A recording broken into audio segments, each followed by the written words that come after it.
Hello আপুরা, আসসালামু আলাইকুম। এখন চলছে দুপুরের খাওয়া-দাওয়া।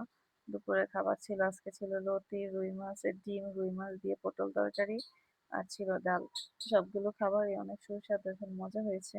আমার মেয়ের বাবা এখন পিসপার বাবা এখন খাবার খেয়ে নিচ্ছে। এখন পটল দিয়ে রুই মাছ দিয়ে খাচ্ছে, এটা অনেক ভালো ছিল। তারপরে ডাল নিয়ে নেবে। আর মাছের ডিমটা আমার মেয়ে খেয়েছে, আর কেউ খায়নি। এখন এই যে ডাল নিয়ে নিয়েছে, শুকনা ডাল রান্না করেছি, সেটা অনেক মজা হয়েছিল। ডালটা অনেক ভালো লাগছিল। তারপর চলে যাই আমরা রান্নাতে। এখন ফ্রিজ থেকে মাছ নামিয়ে নিচ্ছি।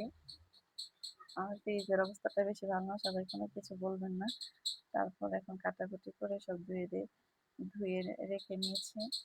সবগুলো যে একবার দেখাচ্ছি, তারপর চলে যাবো কাটাকুটিতে। মাছ ভেজে মাছটা ধোয়া হয়ে গেছে, তাই আমি আগে মাছটা ভেজে নিব।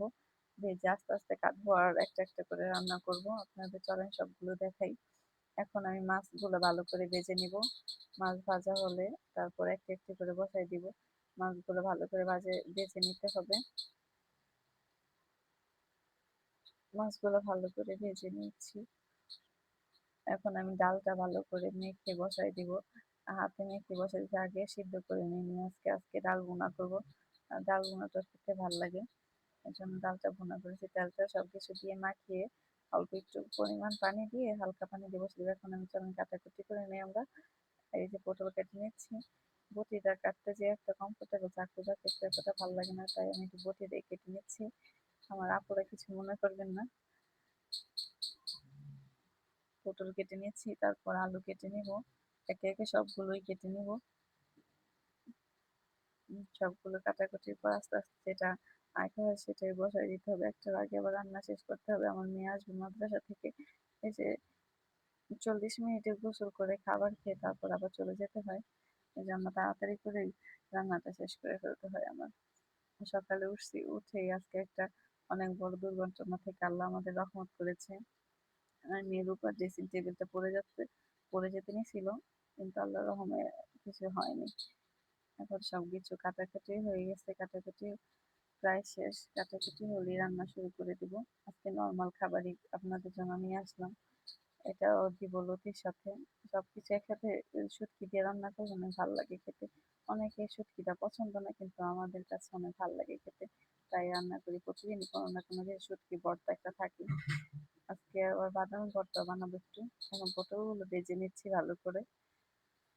পটলগুলো ভেজে না নিলে কেমন কাঁচা কাঁচা লাগে, ভালো লাগে না। পটলটা এমনিতে ভালো লাগে না খেতে, কিন্তু ভেজে একটু ভালো করে রান্না করলে তাহলে একটু ভালো লাগে আর কি খেতে।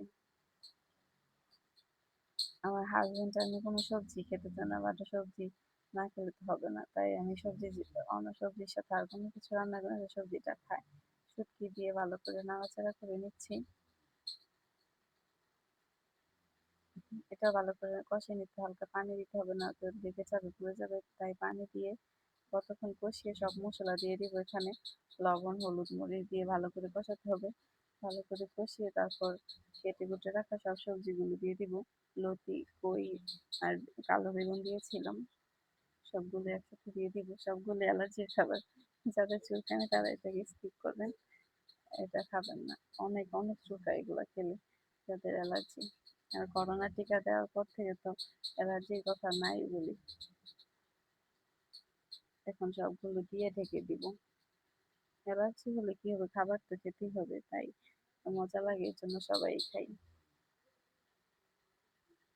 এখন নাড়াচাড়া দিয়ে ঢেকে দিব যাতে ভালো করে সেদ্ধ হয়েছে। লতির একটু খুলে খুলে গেলে খেতে ভালো লাগে। তারপরে যে আপনাদের বাদাম ভর্তা বানিয়ে নিয়েছি। বাদাম ভর্তাটা অনেক মজা। ভর্তাটা বানাচ্ছে আমার বড় যা। আমার বড় জার হাতে ভর্তা অনেক ভালো লাগে খেতে। সবসময় আমার বড় জাই ভর্তা বানায় আর আমি খাই। এখন এই যে মাছের ডিমগুলো আস্তে আস্তে ভেজে নিচ্ছি, পেঁয়াজ ভেজে নিব। তারপর মাছের ডিমটা তাড়াতাড়ি করে রান্না করে ফেলতে হবে। ভাত হয়ে গেছে, ঢেকে দিয়ে দিছি। এই যে এখন মাছের পেঁয়াজগুলো ভালো করে ভেজে কষিয়ে নিচ্ছি। তারপর টমেটো দিয়ে দিব। মশলা দিয়ে টমেটো দিয়ে একটু জল দিয়ে তারপর ডিমগুলো দিয়ে দিব। এটা রান্না ঝটপটি হয়ে যায়। মাছের ডিম অতটা দেরি হয় না রান্না হতে, তাড়াতাড়ি হয়ে যায়। এটা অনেক ইয়ামি এবং সুস্বাদু ছিল।